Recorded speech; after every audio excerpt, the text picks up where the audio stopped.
Hola, buenos días.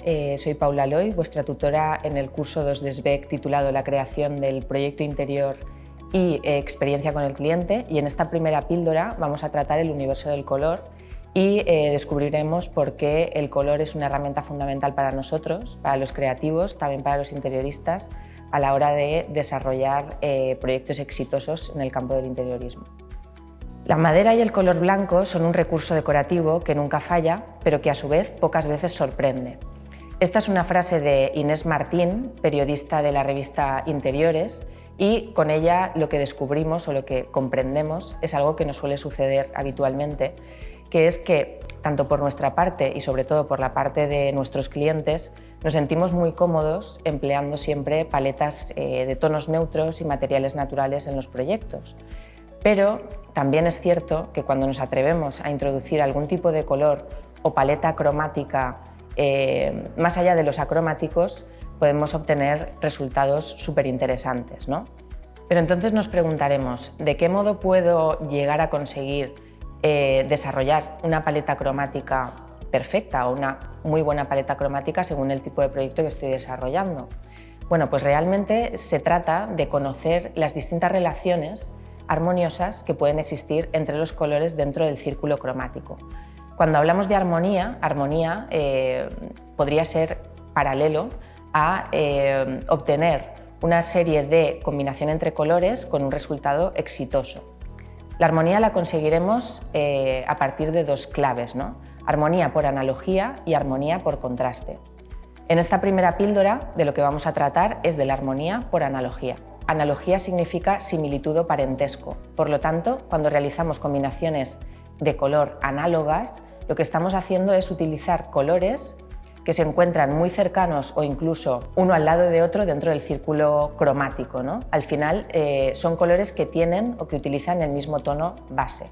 En las armonías análogas comentábamos que existen dos posibilidades, las armonías o paletas monocromáticas y las paletas análogas. En el caso de la armonía monocromática, utilizamos un solo color, las paletas monocromáticas, pero empleando un solo tono, a su vez podemos incluir más diversidad utilizando distintos grados de luminosidad o distintos grados de saturación partiendo de un mismo, por ejemplo, un mismo rojo, ¿no? En el caso de estas paletas debemos tener muy en consideración, el significado que ocupa cada uno de los colores, ¿no? O que encierra cada uno de los colores, porque cuando utilizamos un solo tono tenemos que tener muy claro el tipo de expresión o de emoción que estamos expresando cuando lo utilizamos en una determinada estancia. Vamos a conocer y analizar un par de casos de estudio en los que se aplican las paletas monocromáticas. El primero de ellos es un bungalow en Australia diseñado por Tribe Studio y pues es interesante este proyecto que la edificación o el bungalow se construyó en 1930 y lo que ha intentado el equipo de interioristas es, por un lado, mantener esas características tradicionales del ladrillo, ¿no? en la fachada, y localizamos como una adaptación a las nuevas formas de habitar en el interior, donde a su vez en muchas de esas estancias se emplea la paleta monocolor, ¿no? Podemos ver, por ejemplo, uno de los aseos donde todo el color que observamos es un rosa, pero claro, no se trata de un rosa excesivamente vivo, ¿no? Aquí es donde entran las dimensiones del color y donde realmente podemos, manipular su grado de luminosidad o su grado de saturación para incluir esa parte que comentábamos de significado del color, ¿no? O de tipo de emoción o de sensación que podemos percibir en un determinado espacio. En el caso de este rosa es un rosa apagado, un rosa poco saturado, que nos ofrece una sensación de sosiego, de calma o incluso podríamos decir, de intimidad. También observamos otro cuarto de baño, en este caso con un tono verdoso, un tono turquesa, en el que, si nos damos cuenta, existe un paralelismo con el rosa anterior, ¿no? También es desaturado, también es muy calmado, muy cercano a esa conexión con la naturaleza, que nos hace estar de una manera agradable y confortable mientras utilizamos esta estancia, ¿no? Y pues también encontramos una contraposición en una tercera estancia dentro de este bungalow, que es otro cuarto de baño, en este caso con un azul súper intenso. más bien como mucho más relacionado con el significado de esterilizado o hiperlimpio. El segundo caso de estudio del que vamos a hablar es un estudio precisamente de 70 metros cuadrados emplazado en Barcelona y diseñado por el estudio Arquitectura G. En este caso el cliente lo que quería era en un mismo espacio, como vemos muy pequeño, 70 metros cuadrados, trabajar, hacer un estudio de fotografía, pero a su vez que tuviera la doble función de vivienda. Para ello, siendo un espacio tan pequeño, se optó por que ese espacio fuera unitario y diseñar un módulo central, un elemento común central, que fuera polivalente, ¿no? Que sirviera para realizar distintos usos dentro de este estudio vivienda. Por eso, aquí también el elemento color o la herramienta color es tan importante, porque en este caso se decide utilizar un solo tono para esa vivienda, pero en lugar de elegir un tono neutro, se selecciona este verde, ¿no? Este verde en concreto ocurre que es muy desaturado también, llama a la calma, llama al sosiego y sobre todo transmite unidad. En cuanto a tendencias tonales, nos puede venir muy bien y siempre debemos ser conocedores cuando generamos estancias monocromáticas. Desde luego debemos elegir el tono, ¿no? O sea, no se trata únicamente de elegir un color de manera genérica, por ejemplo decir quiero que esta estancia sea de color azul, sino de elegir ese azul. Y para eso necesitamos conocer las tendencias de color en ese momento, ¿no? Las tendencias no solo de tono, sino también de si en este momento estamos hablando de tonos mucho más saturados, mucho más vivos, o las tendencias tienden hacia algo mucho más apagado. Puede venir muy bien conocer desde el punto de vista de distintos proveedores, por ejemplo, proveedores desde distintos ámbitos, proveedores cerámicos, proveedores de materiales plásticos, incluso pinturas. Nos podemos asomar o podemos conocer distintos muestrarios que nos entreguen los proveedores en determinados momentos o incluso asomarnos a Internet. El segundo caso de armonía por analogía es la armonía análoga. En este caso lo que hacemos es seleccionar un color y utilizar este color y sus adyacentes en el círculo cromático. Siempre que utilicemos un mínimo de 3 colores y el máximo que queramos, tendremos garantizada esa armonía de color cromático. En la paleta análoga, además, siempre observaremos que los distintos colores que empleamos tienen en común el mismo tono de base. Ahora hablaremos de un caso de estudio en el que observamos esa paleta de color análoga dentro del interior. Es el caso de esta escuela de educación infantil situada en Francia, en la que nos llama la atención muchísimo los distintos tonos que se han incluido dentro del proyecto, ¿no? Vemos desde un tono morado hacia un tono rosáceo, algo más rojizo e incluso un rojizo anaranjado, ¿no? Nos damos cuenta de que el tono base en este caso es el rojo y si hablamos de significados del color, por supuesto el rojo siempre ha tenido que ver con romance o pasión, ¿no? Pero también tiene una gran carga en cuanto a significado y relación con lo enérgico, con lo positivo.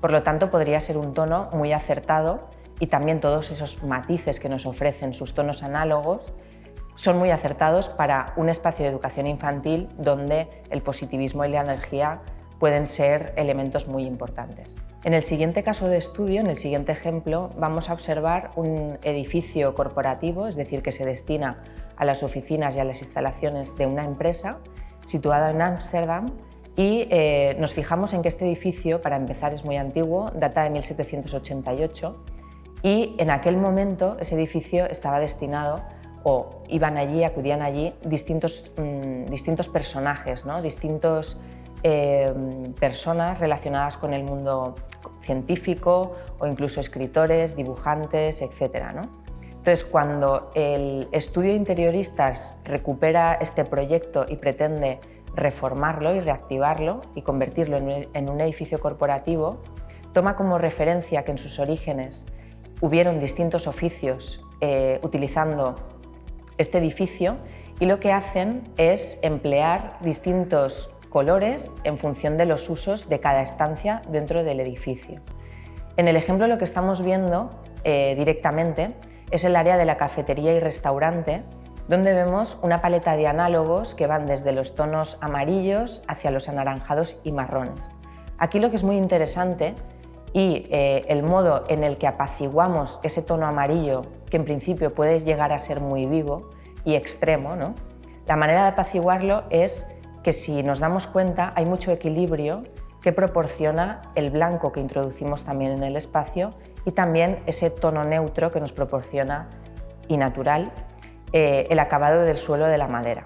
El último caso de estudio del que vamos a hablar es una vivienda situada en Madrid, en la que de nuevo observamos esa paleta de análogos que recorre toda la vivienda, ¿no? Se trata de nuevo de una vivienda de pocos metros cuadrados en la que se emplazan o se insertan, ¿no?, las nuevas formas de habitar, entre las que podemos destacar espacios abiertos, espacios comunes, espacios polivalentes. Y aquí es muy interesante la integración de los análogos, porque precisamente nos permite o nos transmite esa idea de unidad y esa idea de polivalencia y de distintos usos dentro de la vivienda. Por otro lado, deciros que todos nosotros tenemos a nuestro alcance una gran herramienta en la que podemos observar paletas análogas. Esa herramienta es, por supuesto, cualquier tipo de muestrario de pinturas, por ejemplo, que, como sabemos, existen distintos sistemas cromáticos, como pueda ser NCS, RAL, Pantone incluso, y estos muestrarios, si nos damos cuenta, vienen ordenados, vienen graduados, de modo que va cambiando el color de manera gradual, el tono, de un tono a otro, ¿no? Entonces podemos observar dentro de estos muestrarios el cambio en el sentido de armonía análoga. Además, cada uno de los colores también lo podemos observar en cuanto a paleta monocromática, porque cada uno de los colores aumenta o disminuye en función de su luminosidad o en función de su saturación. Y por último, para finalizar esta píldora, nos preguntaremos: ¿y en qué caso sería adecuado ofrecer este tipo de paletas a nuestro cliente, ¿no?